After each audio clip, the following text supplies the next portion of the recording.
But it's for me an honor to introduce you Carla Canullo. She teaches philosophy of religion at Università di Macerata in Italy. She specializes in contemporary hermeneutics and phenomenology, mainly elucidation of vulnerability in all its different manifestations and the possibility of thinking Western ethos as translation.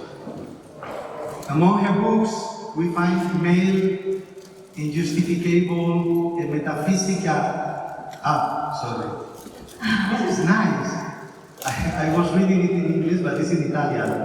Male, Injustificabile, e Metafisica della Testimonianza, Unjustificable Evil and the Metaphysics of Testimony.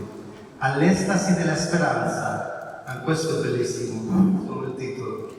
This is so beautiful, the title, The Ecstasy of Hope. So, the floor is yours, Carla. You have 40 minutes, and after, if you are thinking about some questions after the conference, try to make it shorter because we are running a little bit late, so we need to be precise in the questions and to formulate them in a proper way. Okay, thank you so much.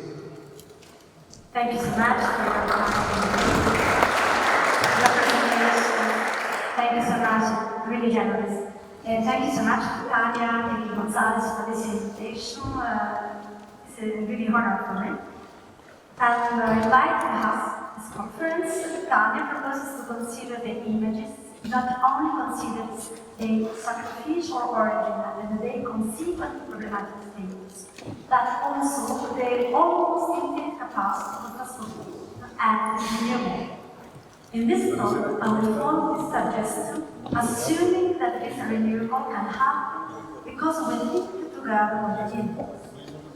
I call it symbolic and mental. I try to okay. I call it symbolic, verbal, and mental images populate our senses. We live amid a simulator that feed our thoughts. In history of philosophy, we find images in crucial moments in its development, especially when describing how our mind knows reality. However, how is our relationship to images? They certainly are a kind of entity we can describe, and they are outside and inside our thoughts. Moreover, we always attribute the images to the objects of the thing.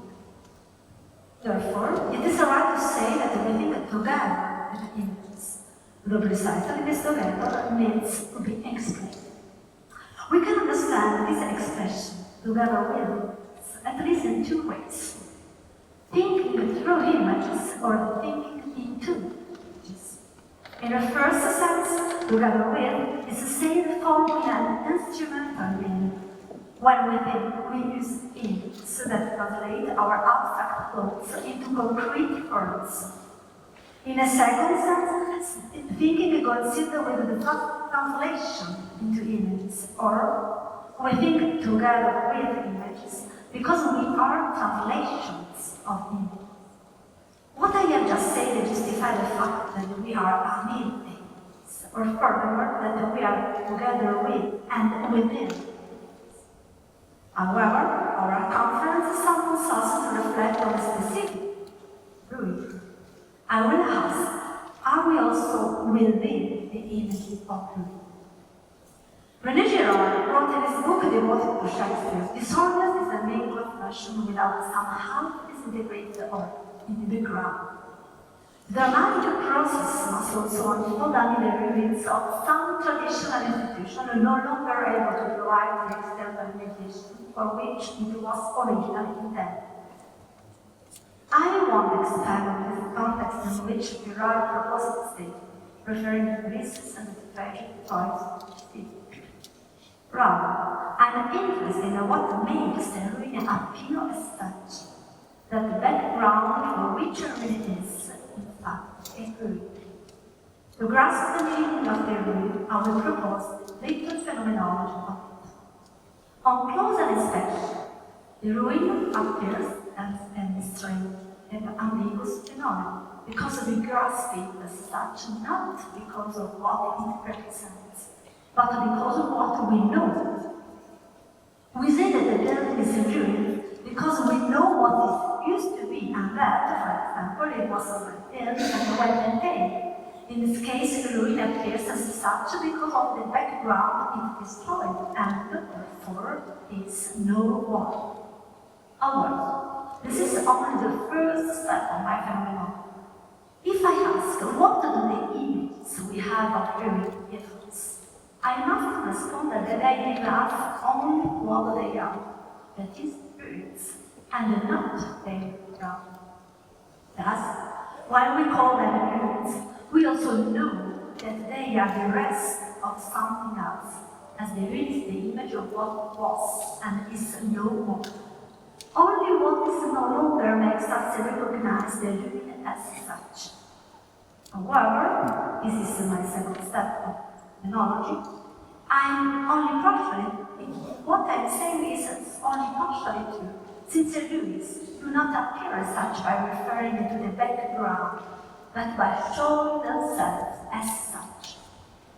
After having proposed these three steps for the remark to explain this act of showing the self, I would like now to suggest another sense of it.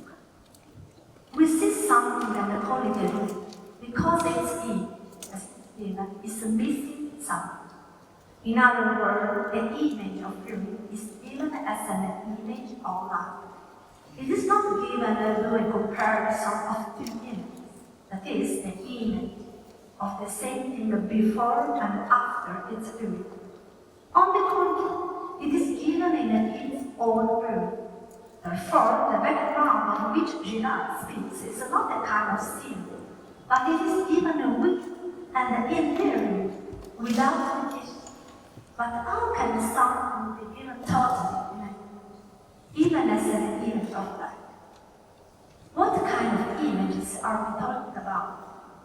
In my opinion, these images that totally give themselves what they are represented have been analyzed by Canullo. According to the French philosopher, we can distinguish images into idols and idols. The idol, which in the Vínolo distance du soleil was what visually fixed, stopped and cooled again, becomes in its later works the image that saturates the human gaze, fills it and prevents it from referring to anything else. The idol is, for instance, the éclat tableau. With this expression, Mariam means that the image emerges from the painting as an excess that paradoxically separates the painting itself, fills it, and acts from it, becoming visible. But it is an excess that belongs to what is visible, the image of the painting, and is given together with what is visible. If the painting did not give itself together with the limits of the frame, this excess would not begin. The image of the painting is visible and saturates and fills the gaze. In my opinion, the images of ruins do the same. Such images fill our gaze, which sees and receives them as ruins without seeing what has been ruined. Without seeing, that is, what the ruin was before it was ruined. Thus, we do not see what the ruin was before, but only what is now, and this image saturates our seeing. Then, though Marion never talked about ruin, if we borrow the definition I have just suggested, we can also say that the ruin is a visible idol that fills our gaze. And like any idol, it does so because it attracts. But why does the ruin attract our gaze? The idol attracts us because it invades our eyes with its excess visibility. Instead, the ruin invades our gaze by occupying our field of vision with what is no longer there, which was not ruin and is now ruin. In other words, the ruin saturates and fills our gaze with what is no longer there. The ruin saturates our gaze with the lack. However, saturating something with the lack is a paradox. How is it possible that what is lacking can saturate and fill? In fact, a lack can only leave a void. Furthermore, paraphrasing Girard, this void is what desire seeks to fill by the mimesis, and in the case of the by the mimesis, so what is no longer there. Or, desire wants to imitate the fullness of which ruins is the rest. In this case, desire among the ruins, the title of our conference, is the primary desire of the ruins, that is, desire that comes from the lack of an idol that fills our ruins. Thus, because of, let's say, another paradox arises. We desire A, the lack, not simply to feel what is the ruin, but also to add the ruin what is missing. We desire it for the purpose of restoring the ruins. Now, such a restoration can be done in various and different ways. One kind of restoration is to cover the entire surface, erasing what is missing, so that the fresco, painting, or prayer is homogeneous and without ruins. But there is also another technique called etching. In this case, from a distance, we do not see the restoration. But if we get closer, we can see the difference between the restored parts and the original. Which of these two restoration techniques does the idol remind us? I think it is the first one mentioned, because this restoration saturates and feels to fix the ruins by desiring a past that is no longer. Just as the idol ruin wants to fill our gaze with what is lacking, so the restoration that desires to cover any difference wants to bridge every distance between the ruins and the day and the splendor of history. Let's now look at another possible restoration technique already mentioned, the sortation. If I have before compared restoration that covers the ruins with the mimetic desire that claims to return to splendor that no longer exists, I would like now to juxtapose this restoration to desire as sortation.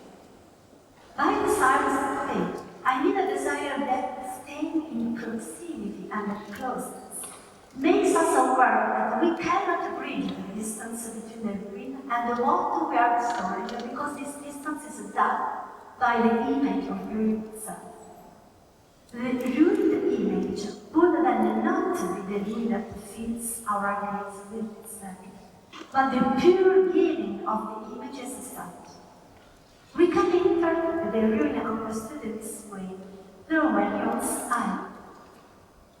Before saying why these ruins can be answered, I would like to say a few words about this second image.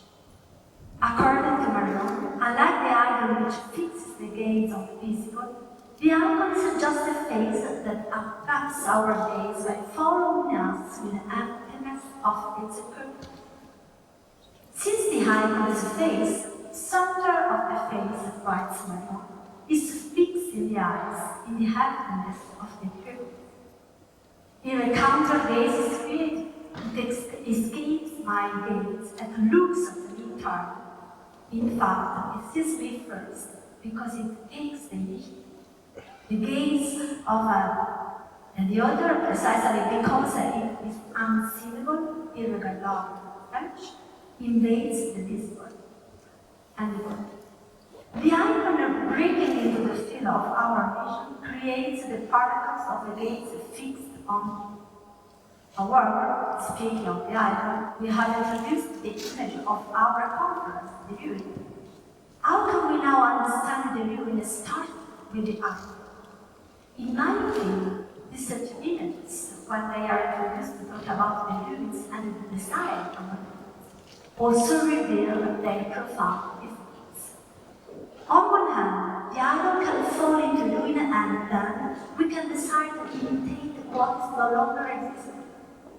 On the other hand, an idol, which is a faith, can be disfigured, beaten, and so look at us and arouses our appeal. However, looking at me, following me, the icon does not arouse any desire for things. And if we understand the lyrics as an icon, we also discover the non-human beings that question us but arise into it. As paradoxical as this claim can seem, lyrics question us. Like icons, they look at us and, paraphrasing the Paul Claudel, our eye listens to them. But how is it possible that the lyrics, which are not faces, question us with their gaze, and that our eye listens to them? Exclamation. To answer that, we must first find another sense of lyric. This other sense of lyric is not the lyric thing, but it is the erosion that lyrics, and causes the lyric of the objective idea without lyrics. In other words, the lyrics that look at us without being things produce the lyrics of the representation we have of them. Emmanuel Levinas thinks that the viewing of representation has introduced the possibility of thinking of this second sense of lyric, which is more an action and less deadly on a lyric like an object lyric. The lyric of representation is a text that Levinas wrote for helping understand. This text refers to the lyric that the phenomenology imposed on representation about intellectual representation, which was the main motive of modern philosophy. In this text, Levinas presents several elements that would later characterize his thought, which I want to clearly summarize and seek the different senses that I introduced. First, he clarified the meaning he assigns the concept of phenomenology. This philosophical movement, I quote, has inaugurated an analysis of consciousness in which the most significant interest concerns the structure or the way in which one movement of the soul integrates itself into another, lies, connects, and then finds its place at the phenomenon its entirety. According to Levinas, the main phenomenological question is not to live without structure and element of consciousness. Consciousness is not only concerning the foundation of logical laws, rather, the question is how consciousness allows us access to knowledge. This question is the art of intentionality of consciousness, since, according to Husserl, the presence of the subject among the standard things is the very definition of consciousness. But this is the true meaning of this Levinas asks. No, because consciousness, when it is directed towards objects, also discovers the structure or the background which objects give themselves. For this reason, with phenomenology, we thought no longer discover the self as a pure and abstract representation, but the representation of consciousness is tributary of an anonymous and obscure life, of forgotten landscape that must be returned, the very object the consciousness has been. Thus, representation is viewed because its power is taken away from it. In fact, representation is no longer the main way of knowledge. Intentionality means that every object is given starting from a background. So the reality of representation deposes the modern representation from its dominance and opens the representation to something else.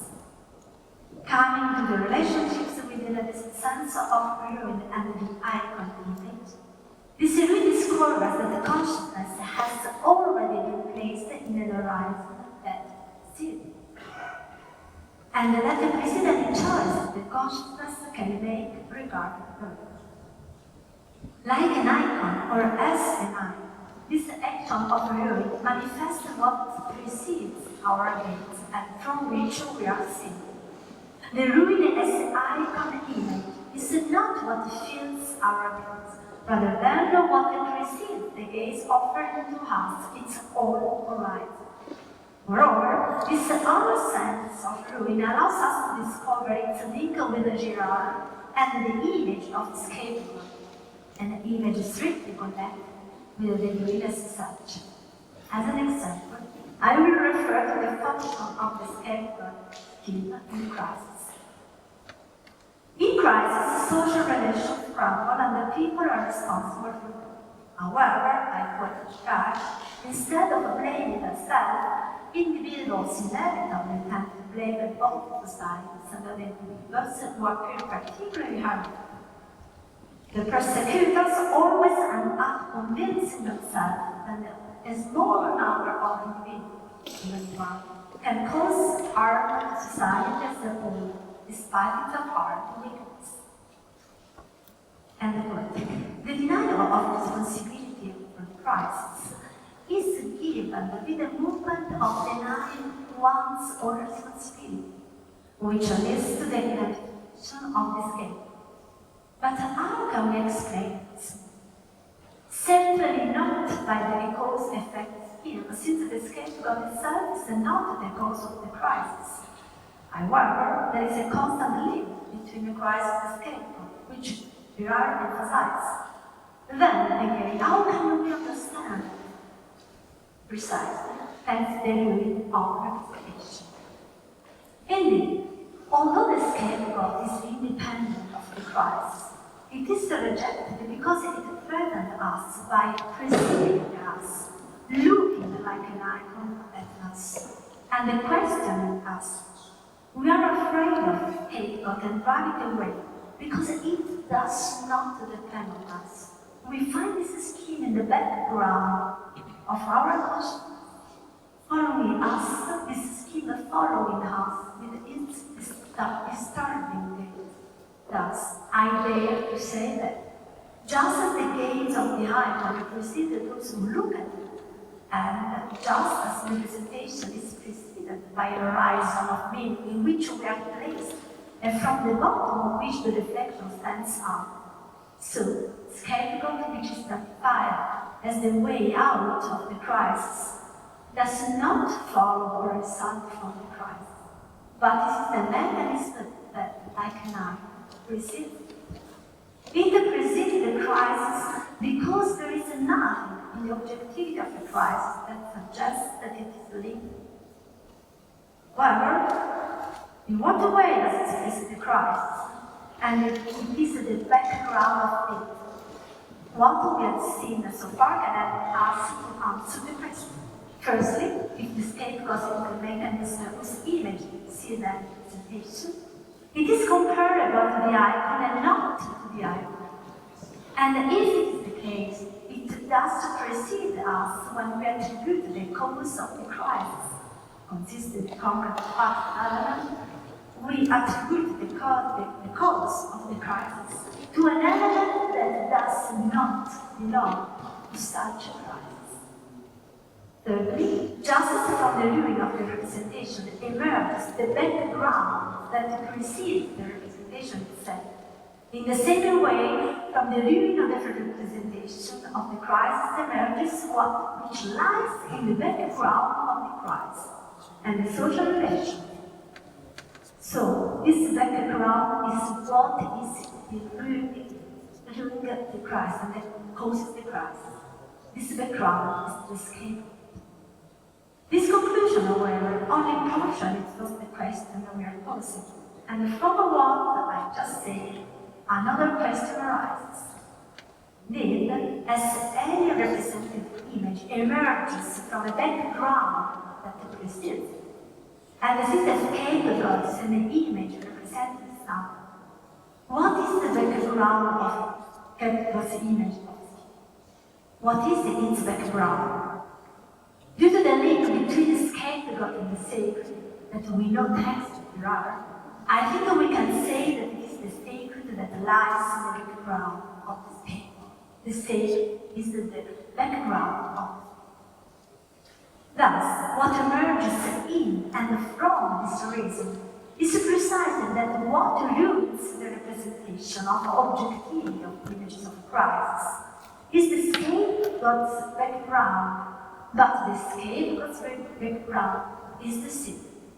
A sacred that, I will try to show, both can be ruined and then can be renewed, and can also erode and produce ruins to manifest the background of any representation, including the representation of sin. To address the subject of sin, I will start now with the weakest known about this topic. We know what Otto said in Das Heilige, or what Girard and Levinas have proposed, proposing the distinction between the sacred and the holy that Tanya also addressed. To briefly summarize the difference, I will say that, on one hand, the sacred envelops and transports the man beyond its powers and wills, and on the other hand, the holy is the true transcendence in the sense that it is separated from all human will and existence. Since this theme has been one analyzed, I would like to explore another one, following the guiding motto of our conference and showing both how the sacred is viewed, as Girard and Levinas have shown, and how the sacred self makes sin. In other words, I will argue that the sacred self makes happen and ruin even without introducing difference from the holy. My analysis aims to show that in this action of the ruin that I have already addressed, the sacred can finally manifest itself differently from how it is usually understood. The same that Levinas and Girard conceived can be understood, at least as my proposal, as Mariam's idol. This is why, like any idol, we can represent it and it can fall into ruin. The sacred that is in ruin is the same that is identified with the world, with society, with violence. It is the sacred, therefore, the idol that fixes our lives. But what about the other image I introduced, the idol? To answer the question, I will propose again a brief phenomenology of the image of this scapegoat, starting again from the ruins of sin. I concluded the previous paragraph by saying that the scapegoat can also be understood different than we usually do. It can be called against the background of something else, namely the state. This is the reason why, when we look at the scapegoat, we see nothing of with the image that we do. The scapegoat suffers a violence that comes to it from something else, because it is the church with something other than that itself. Now, this other is precisely the same, but not the known sin that myths propose to us and that magical practices are working. It is the sacred that precedes any other form we recognize as sin. It is a horizon that eludes the representation of only any idea of the sin we can formulate. I propose to call this sacred as the unavailable, a kind of background that we always find there, against the backdrop of which are the sacred and the violent classes build up. Same way in which every representation is built up from unseen background that precedes. Further, I propose to call unavailable the background that precedes any concrete manifestation of the sacred as well as every representation. Following this reason, the sacred is not something visible as such, that is, as sacred. It is not available as an object. It stands in the background. This background ruins any objective representation of the sacred. At least the sacred we know as the sacred idol. It is what precedes the distinction of the idolatrous sacred from the holy and, in some ways, precedes both the sacred and the holy. Thus, I am arguing that the sacred and only the sacred can ruin the objective and idolatrous sacred to manifest the horizon that makes any manifestation of the sacred possible.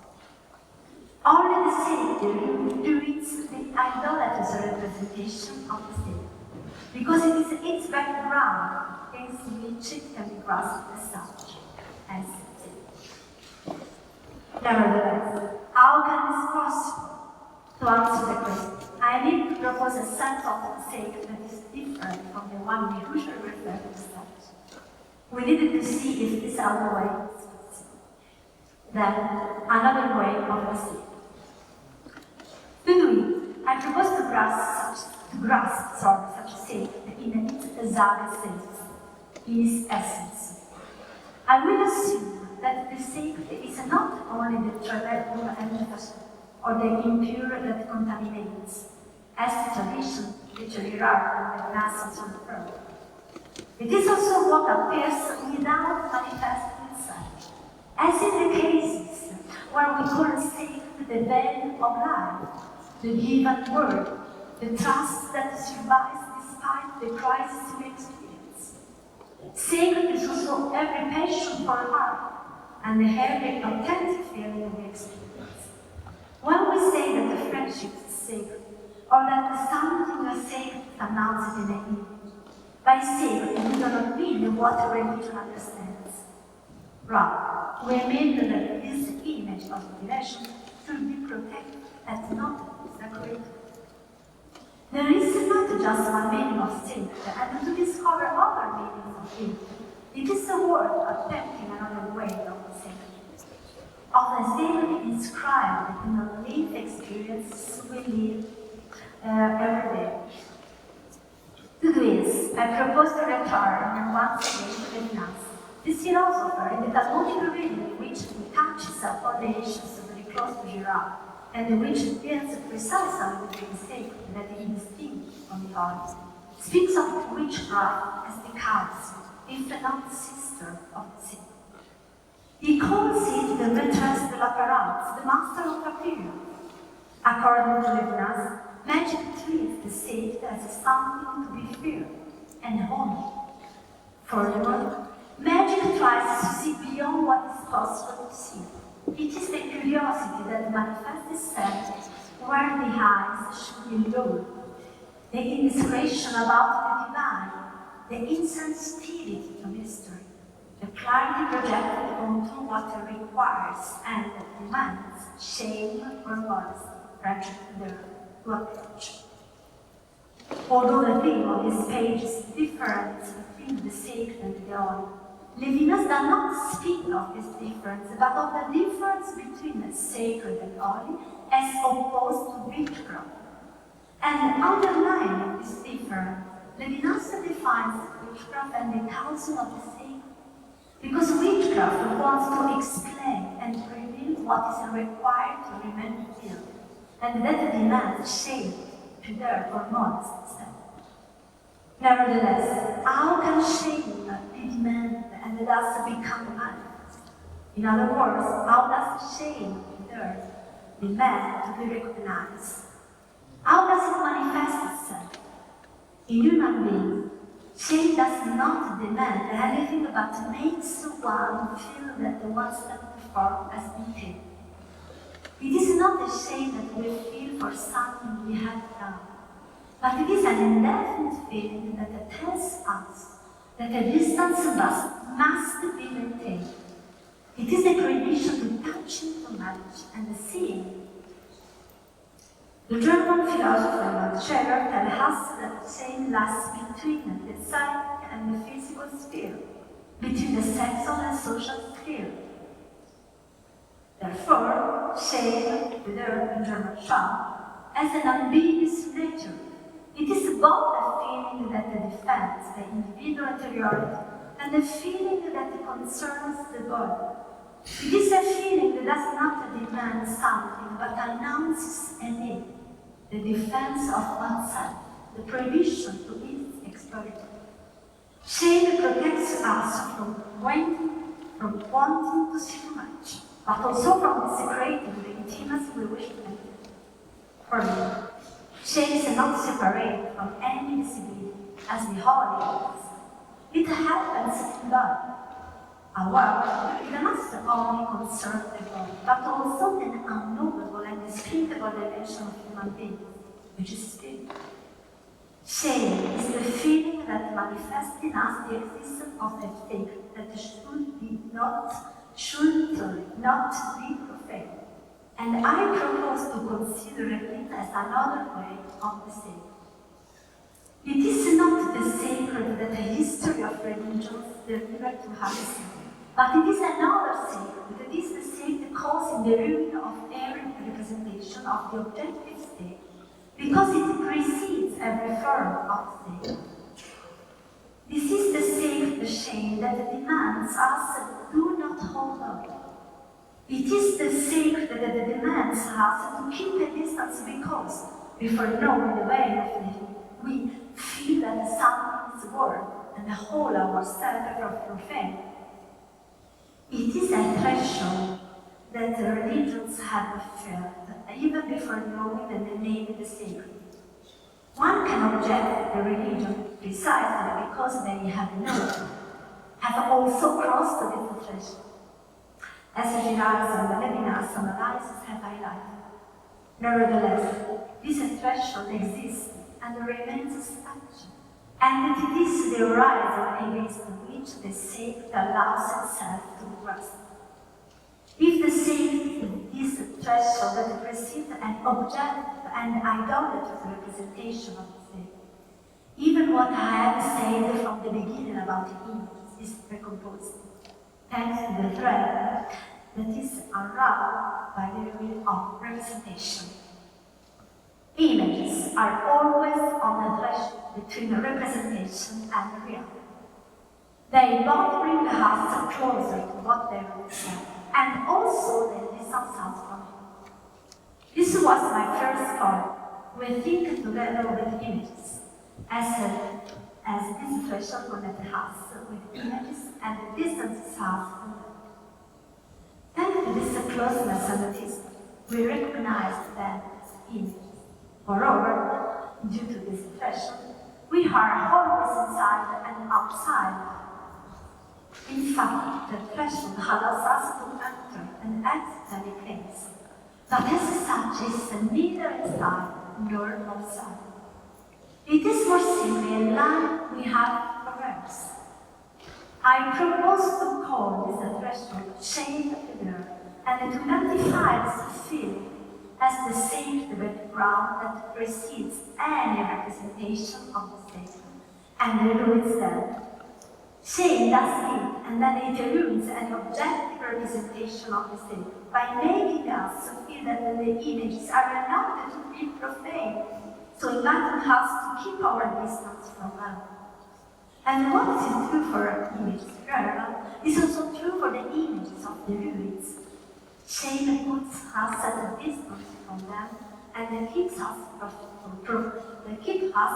profane.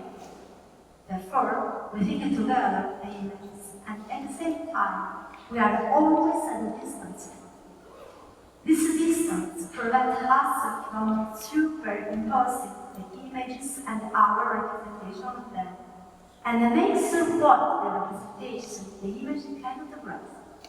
So, this distance allows the images to real appear.